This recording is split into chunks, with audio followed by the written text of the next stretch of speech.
নমস্কার,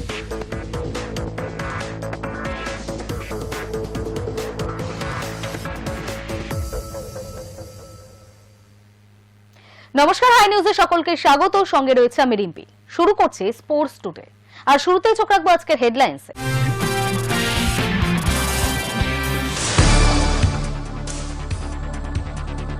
অনন্য batting D ক্লার্কের। মুম্বাইয়ের বিরুদ্ধে রুদ্ধশ্বাস জয়। WPL শুরু স্মৃতির আরসিবি। প্রথম ম্যাচেই টানটান লড়াই দেখল ক্রিকেট প্রেমীরা।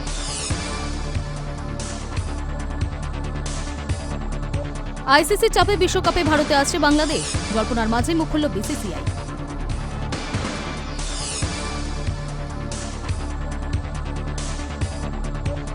মেসির অনুষ্ঠানে কোটি কোটি খরচ, অথচ ISL এ ফুটবলারদের বেতন কাটার প্রস্তাব। বিতর্কে বেঙ্গালুরুর কর্ণধার। হাজার গোলে রইল বাকি 42। টানা 25 বছর গোল করার বিরল নজির রোনাল্ডো। হাজার গোলের লক্ষ্যে ছুটে চলা রোনাল্ডোর গোল সংখ্যা এখন 958।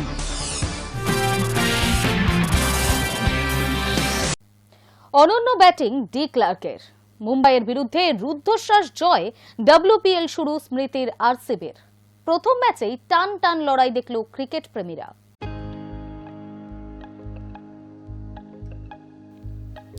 প্রথম WPL এর স্লোগান ছিল পেহচান। সেখানে মহিলা ক্রিকেটারদের পরিচয় দেওয়ার কথা বলা হয়েছিল। আজ মহিলাদের প্রিমিয়ার লিগের চতুর্থ মরশুমে ছবিটা অনেকটাই আলাদা। এখন গোটা বিশ্ব চেনে হরমনপ্রীত কৌর, স্মৃতি মান্দানাদের। 2 মাস আগে তারা সতীর্থ ছিলেন। দেশের হয়ে প্রথমবার বিশ্বকাপ জেতার পর সমুদ্র হিমাচলে তারা বন্দিত। তবে শুক্রবার থেকে আগামী 1 মাস তারা প্রতিপক্ষ। 2 বিশ্বজয়ী WPL এর প্রথম ম্যাচে মুখোমুখি হলেন।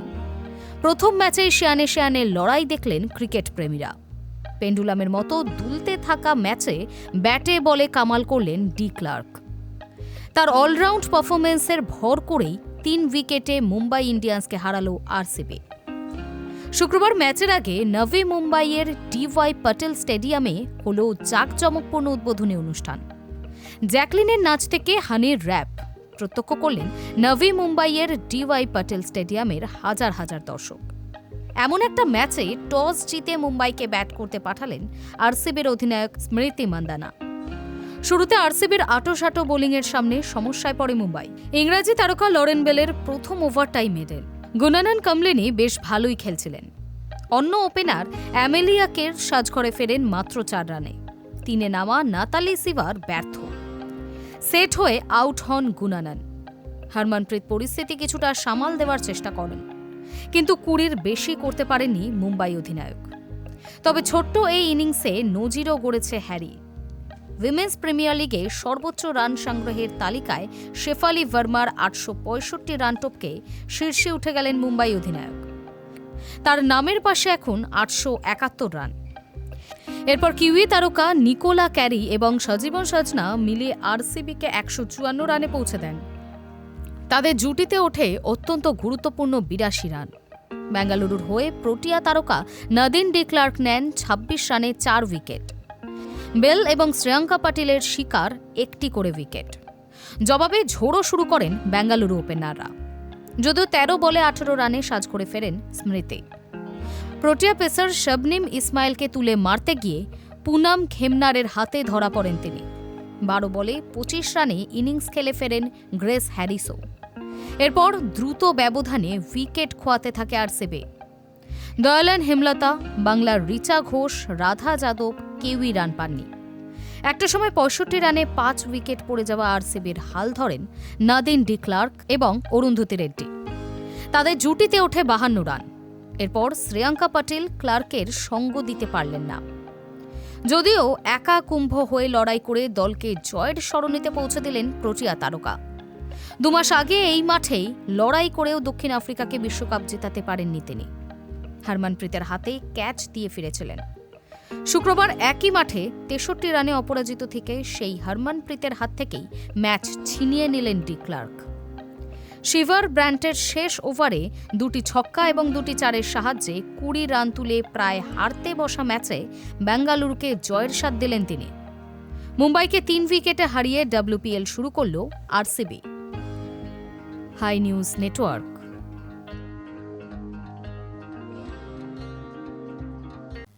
অভিশপ্ত চিন্নাস্বামী আর নয়।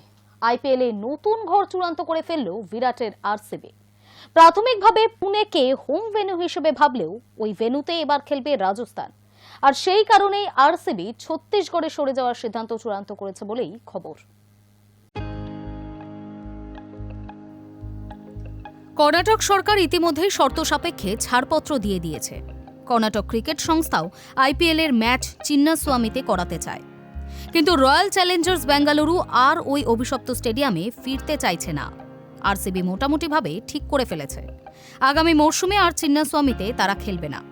বদলে নতুন হোম গ্রাউন্ডও চূড়ান্ত করে ফেলেছে বিরাট কোহলির ফ্র্যাঞ্চাইজি। গত বছর বিরাট কোহলির royal Challengers Bengaluru IPL champion হওয়ার পরই বিপাকে চিন্নাস্বামী। দলের সেলিব্রেশনের সময় স্টেডিয়ামের বাইরে পদপিষ্ট হয়ে 11 জনের মৃত্যু ঘটে। প্রাথমিকভাবে আহতের সংখ্যা 47। মর্মান্তিক ঘটনায় শতপ্রণোদিত পদক্ষেপ করে কর্ণাটক হাইকোর্ট। তারপর থেকেই ঘটনার দায়ে ঠেলাঠেলি শুরু হয় কর্ণাটক সরকার এবং কর্ণাটক ক্রিকেট অ্যাসোসিয়েশনের মধ্যে। এই ঘটনার দায় কার তা নিয়ে এখনও দড়ি টানাটানি চলছে। এসবের মধ্যেই চিন্নাস্বামীর ওপর অঘোষিত নিষেধাজ্ঞা জারি হয়। গত আইপিএল এর পর থেকে আর কোনো ম্যাচ আয়োজিত হয়নি ওই স্টেডিয়ামে, যদিও সদ্য কর্ণাটক সরকার চিন্নাস্বামীতে খেলার ছাড়পত্র দিয়েছে। রাজ্যের উপমুখ্যমন্ত্রী ডিকে শিবকুমার জোর গলায় বলে দিয়েছেন আইপিএল এর ম্যাচ কোথাও সরবে না। বেঙ্গালুরুবাসীকে তাদের ভালোবাসা থেকে বঞ্চিত হতে হবে না। কিন্তু আরসিবি কর্তৃপক্ষ ঠিক করে ফেলেছে চিন্নাস্বামীতে আর খেলা নয়।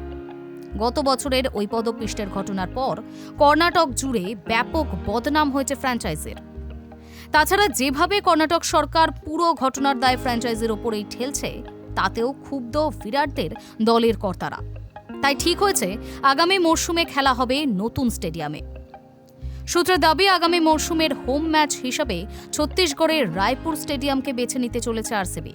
রায়পুরের স্টেডিয়ামের সুযোগ সুবিধা পছন্দ হয়েছে আরসিবির কর্তাদের। এই স্টেডিয়ামটিতে ইদানিং বিভিন্ন অবসরপ্রাপ্তদের লিগের খেলাও হচ্ছে।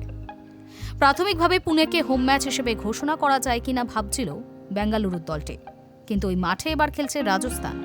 আর সেই কারণেই আরসিবি ছত্তিশগড়ে সরে যাওয়ার সিদ্ধান্ত চূড়ান্ত করেছে বলেই খবর। High News network.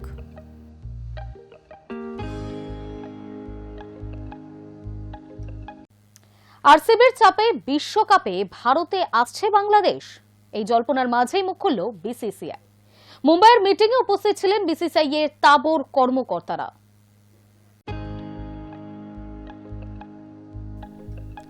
বাংলাদেশ যে টি-20 বিশ্বকাপ খেলতে ভারতে আসবে না সেটা জানিয়ে দিয়েছে বাংলাদেশের ক্রিকেট বোর্ড।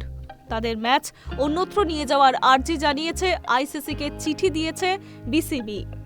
তবে এইসব প্রস্তাবে আইসিসির কাছে একবার ধাক্কা খেয়েছে বাংলাদেশ ক্রিকেট বোর্ড। আর ভারতীয় ক্রিকেট বোর্ড কি ভাবছে? বিসিসিআই এর মিটিংয়ের পর মুখ খুললেন বোর্ড সচিব দেবজিৎ সাইকিয়া। শুক্রবার মুম্বাইয়ের মিটিংয়ে উপস্থিত ছিলেন বিসিসিআই এর সভাপতি মিঠুন মানহাস, সহ সভাপতি রাজীব শুক্লা, সেন্টার অফ এক্সেলেন্সের প্রধান ভিভিএস লক্ষ্মণ প্রমুখ।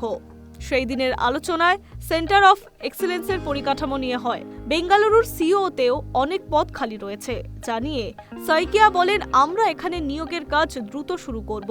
এটা ঠিক যে বিশ্বের সব জায়গায় টেকনিক্যাল ব্যক্তির অভাব রয়েছে। আমরা যত তাড়াতাড়ি সম্ভব গোটা বিষয়টা পূরণ করার চেষ্টাও করব। আর বিশ্বকাপ, ভারতের মাটিতে বাংলাদেশের অংশগ্রহণ নিয়ে যে আলোচনা হলো মিটিংয়ে, সেই নিয়ে কোনো কথা হয়নি। সাইকিয়া জানান, আজকের মিটিং ছিল সেন্টার অফ এক্সেলেন্স ও অন্যান্য ক্রিকেটের বিষয় নিয়ে। বাংলাদেশ ভারতে আসবে কিনা এটা এখন আমাদের কাছে আলোচনার বিষয় নয়, কারণ বিষয়টি এখন আইসিসির অধীনে। জানা গিয়েছে আগামী শনিবারের মধ্যে বাংলাদেশ ইস্যুতে সিদ্ধান্ত নিয়ে ফেলবে আইসিসি। মুস্তাফিজুর রহমানকে আইপিএল থেকে নিষিদ্ধ করেছে বিসিসিআই। এই সিদ্ধান্ত ঘিরে ভারত বাংলাদেশ ক্রিকেটীয় সম্পর্কের ব্যাপক অবনতি ঘটে।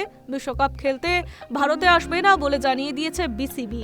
এমনকি আইপিএল এর সম্প্রচারও বন্ধ করে দেওয়া হয় বাংলাদেশের তরফে। বিসিবি সাফ জানিয়ে দিয়েছে, সর্বোচ্চ নিরাপত্তা পেলেও ক্রিকেটাররা ভারতের মাটিতে বিশ্বকাপ খেলবে না। শোনা যাচ্ছে এবার নয়া অজুহাতে খাড়া করছে বাংলাদেশের বোর্ডের কর্তারা। চিঠিতে তারা লিখেছেন, সেটার মর্মার্থ হলো আইসিসি যদি ক্রিকেটারদের নিরাপত্তার দায়িত্ব নেয়, তাতে সমর্থক, সাংবাদিক বা ক্রিকেট প্রেমীদের নিরাপত্তা নিয়েও প্রশ্ন থাকছে। Hi News Network. মেসির অনুষ্ঠানে কোটি কোটি টাকা খরচ, অথচ আইএসএল এ ফুটবলারদের বেতন কাটার প্রস্তাব। বিতর্কে বেঙ্গালুরুর কর্ণধার। মেসির অনুষ্ঠানকে কেন্দ্র করে কোটি কোটি টাকা খরচ করেছে জিএসডব্লিউ। এই কিছুদিন আগেই মেসির অনুষ্ঠানকে কেন্দ্র করে কোটি কোটি টাকা খরচ করেছে জেএসডব্লিউ। আর তারই কর্ণধার পার্থ জিন্দাল আইএসএল এর নিজের দল বেঙ্গালুরু এফসির ফুটবলারদের বেতন হ্রাস করতে চাইছেন এই মরশুমে। ফুটবলকে ঘিরে এই বিপ্রতীপ সিদ্ধান্তে আইএসএল এর ফুটবলাররা রীতিমতো সমালোচনা শুরু করেছেন বেঙ্গালুরুর কর্ণধারকে নিয়ে। মেসির আগমনকে কেন্দ্র করে বিপুল অর্থ খরচ করার সময় বেঙ্গালুরুর কর্ণধার কোনোভাবে কালক্ষেপ করছেন না, কিন্তু আইএসএল এর নিজের দলের চুক্তিবদ্ধ ফুটবলারদের বেতন দেওয়ার সময় বার্তা দিচ্ছেন বেতন হ্রাস করা হবে। এতে রীতিমতো সমালোচনার মুখে পড়েছেন তিনি। মাত্র 3 মাসের লিগে কিভাবে সম্ভব কোটি কোটি টাকা খরচ করা, বুঝে উঠতে পারছেন না আইএসএল এর অনেক ক্লাব। 14 ফেব্রুয়ারি থেকে আইএসএল হবে। মঙ্গলবার কেন্দ্রীয় ক্রীড়ামন্ত্রী মনসুখ মান্ডভিয়া আইএসএল শুরুর ঘোষণা করার পর থেকে গত 2 দিন ধরে ক্লাবগুলি নিশ্চুপ হয়ে রয়েছে। মুম্বাই, বেঙ্গালুরু, গোয়া, উড়িষ্যা, চেন্নাই, কেরল ব্লাস্টার্সের মতো ক্লাবগুলি কোনো ফেরতের আশা না রেখেই মাত্র 3 মাসে কোটি কোটি টাকা খরচ করা সম্ভব কিনা ভাবনা চিন্তা করতে শুরু করেছেন। পকেটের টাকা দিয়ে খেলা সম্ভব নয়, এরকম ভাবনা চিন্তা হলেও খোদ কেন্দ্রীয় ক্রীড়ামন্ত্রী মনসুখ মান্ডভিয়ার সামনে খেলতে অস্বীকার করার সাহস কোন ক্লাবের রয়েছে? তার উপর এই মরশুমে যে ক্লাব খেলবে না সেই ক্লাবকে আই লিগে নামিয়ে এতদিন ধরে কোটি কোটি টাকা খরচ করার পর না খেলে নেমে যেতে চাইছে না কোনো ক্লাবে। ফলে মারাত্মক আর্থিক ক্ষতির সম্মুখীন হয়েও হয়তো খেলতে বাধ্য ক্লাবগুলি। কিন্তু আইএসএল হবে। ক্রীড়ামন্ত্রীর ঘোষণা হয়ে যাওয়ার পরেও লিগের ফরম্যাট ঠিক করতে গত 2 দিন ধরে ক্লাবের জোটের কোনো আলোচনাই হয়নি। সব ক্লাবই মোটামুটিভাবে চুপ রয়েছেন। এর মধ্যে বেঙ্গালুরু এফসি কর্ণধার পার্থ জিন্দাল রীতিমতো বিবৃতি দিয়েছেন, পরিস্থিতির সঙ্গে মোকাবিলা করার জন্য তার দলের ফুটবলারদের বেতন হ্রাস করা হবে। পার্থ জিন্দালের বক্তব্যে ফুটবলাররা রীতিমতো হতাশ হয়ে পড়েছেন, কারণ ফুটবলাররা জেনেছেন কিছুদিন আগে মেসির ইভেন্টে কোটি কোটি টাকা খরচ করেছে পার্থ জিন্দালের সংস্থা জেএসডব্লিউ। স্বাভাবিকভাবেই প্রশ্ন উঠছে, মেসির ইভেন্টে খরচ করা সম্ভব হয়েছে, কিন্তু ঘরের ছেলেদের সময় বেতন কাটার প্রস্তাব আসছে। এটা অনেকেই ভালোভাবে দেখছেন না, কারণ মোহনবাগান, ইস্টবেঙ্গল কোনো ক্লাবই এখনো পর্যন্ত ফুটবলারদের বেতন কাটার কোনো প্রস্তাব দেয়নি। ফলে বেঙ্গালুরুর কর্ণধারের এই প্রস্তাব ভালোভাবে নিচ্ছেন না ফুটবলারেরা। High News network.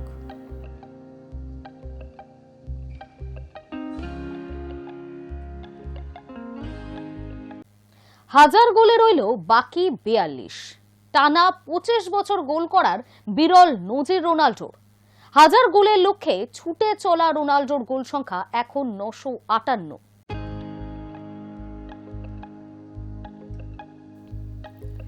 হাজার গোলের লক্ষ্য পূরণ না হলে তিনি যে বুট জোড়া তুলে রাখবেন না সেই কথা আগেই বলেছিলেন ক্রিস্টিয়ানো রোনাল্ডো। বছরের শেষ ম্যাচে গোলের দেখা পেয়েছিলেন তিনি। মাঝে অবশ্য আল আহলি সৌদের বিরুদ্ধে গোল পাননি, তবে এক ম্যাচের গোলের খরা কাটালেন তিনি। সৌদি প্রো লিগে আল কাদসিয়ার বিরুদ্ধে গোল করে টানা 25 বছর গোল করার বিরল নজির করলেন CR7। একমাত্র ফুটবলার হিসেবে এই কৃতিত্ব অর্জন করলেন তিনি। রোনাল্ডো গোল পেলেও তার দল আল নাসের অবশ্য জয়ের মুখ দেখেনি। ঘরের মাঠে তারা 2-1 গোলে হেরে গিয়েছে। সবকটি গোলই হয়েছে দ্বিতীয়ার্ধে। 51 মিনিটে জুলিয়ান কিনিওসের গোলে এগিয়ে যায় কাদসিয়া। 66 মিনিটে নাইতান নান্দেসের গোলে ব্যবধান দ্বিগুণ করে তারা। 81 মিনিটে পেনাল্টি থেকে ব্যবধান কমান রোনাল্ডো। সফল স্পট কিকে গোল করার পর বিরল এক নজির গড়েন 40 বছর বয়সী তারকা। পেশাদার কেরিয়ারে এই নিয়ে টানা 25 বছর গোল করেছেন পর্তুগিজ মহাতারকা। হাজার গোলের লক্ষ্যে ছুটে চলা রোনাল্ডোর গোল সংখ্যা এখন 958, অর্থাৎ হাজার গোলে রইল বাকি আর 42টি গোল। 2002 সালে পেশাদার কেরিয়ার শুরু করেছিলেন তিনি। শুরু থেকেই নিয়ম করে প্রত্যেক মরশুমে গোল করেছেন। অন্যদিকে চলতি সৌদি প্রি লিগের সর্বোচ্চ স্কোরারও তিনি। 13 ম্যাচে তার নামের পাশে 14 গোল। সৌদি প্রো লিগের ইতিহাসে প্রথম দল হিসেবে টানা 10 ম্যাচ জিতলেও আচমকাই যেন দিগ্ভ্রান্ত আল নাসের। গত ম্যাচে আল আহলি সৌদির বিরুদ্ধে 2-3 গোলে পরাজয়ের পর এই ম্যাচেও তারা পরাস্ত হলো। গত বছর ক্লাব ও জাতীয় দলের জার্সি গায়ে 46 ম্যাচে 41 গোল করেছেন তিনি। উল্লেখ্য, গ্লোব সকার অ্যাওয়ার্ডে টানা 3 বার মধ্যপ্রাচ্যের সেরা হয়েছিলেন রোনাল্ডো। পুরস্কার নিয়ে তিনি বলেছিলেন, আমার লক্ষ্য আরও বড়, আরও খেলতে চাই। কোথায় খেলছি সেটা কথা নয়, আমি ফুটবল খেলতে সব সময় উপভোগ করি। আরও ট্রফি জিততে চাই, 1000 গোলের রেকর্ড ছুঁতে চাই। যদি কোনো চোট আঘাত না পাই তাহলে সেই সংখ্যায় পৌঁছে যাব। অর্থাৎ 1000 গোল না হলে তিনি যে অবসর নেবেন না তা অনুমেয়। Hi News Network.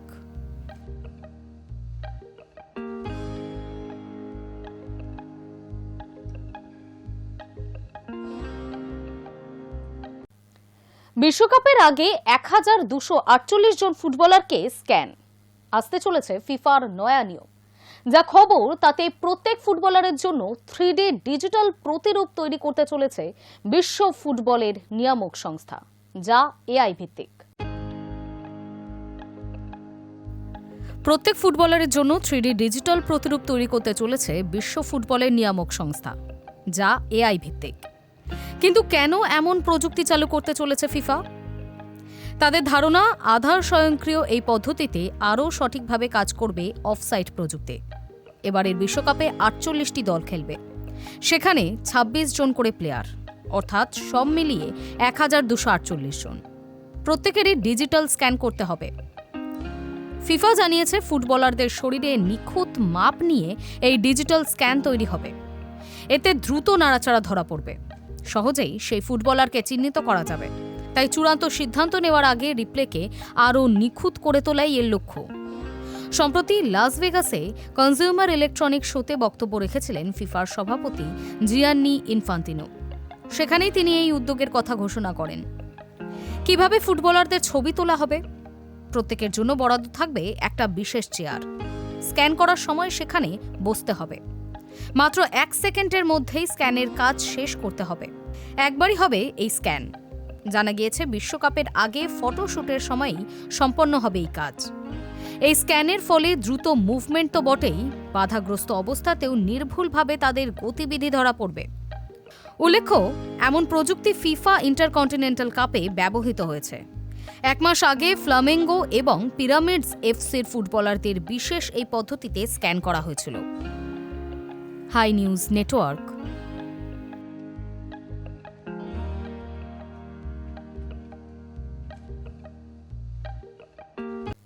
বিশ্বকাপ নয়, মেসি ভাবছেন অবসর নিয়ে। আর্জেন্টাইন মহাতারকা এখনও খোলসা করে বলেননি আগামী বিশ্বকাপে তিনি আদৌ খেলবেন কিনা। তবে ফুটবলকে বিদায়ের পরিকল্পনা করে ফেলেছেন মহাতারকা।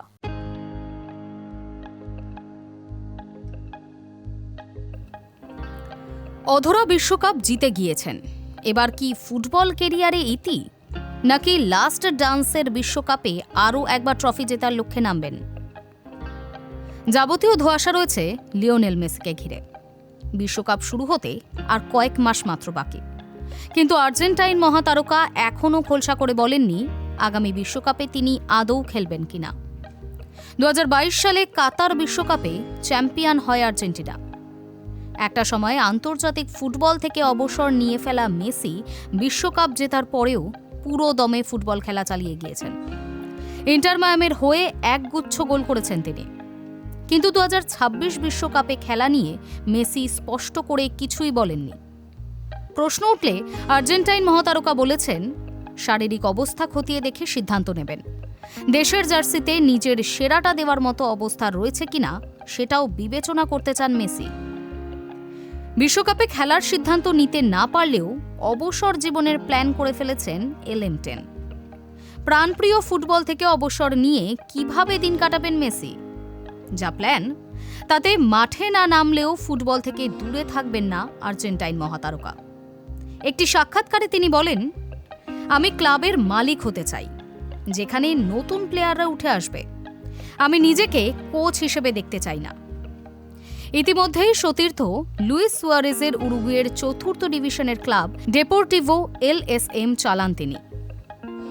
উল্লেখ্য, মেসি ভক্তদের অনেকেই মনে করছেন ঘরোয়া মাঠে জাতীয় দলের জার্সিতে শেষ ম্যাচ খেলে ফেলেছেন তাদের প্রিয় তারকা।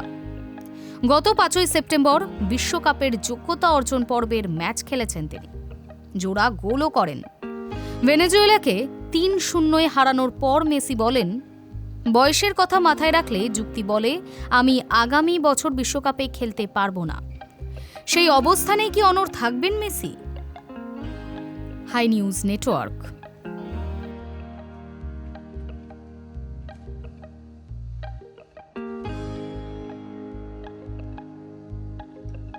স্পোর্টস টুডে এখনকার মতো এই পর্যন্তই। খেলার দুনিয়ার বিভিন্ন আপডেটের সাথে থাকতে চোখ রাখুন হাই নিউজে।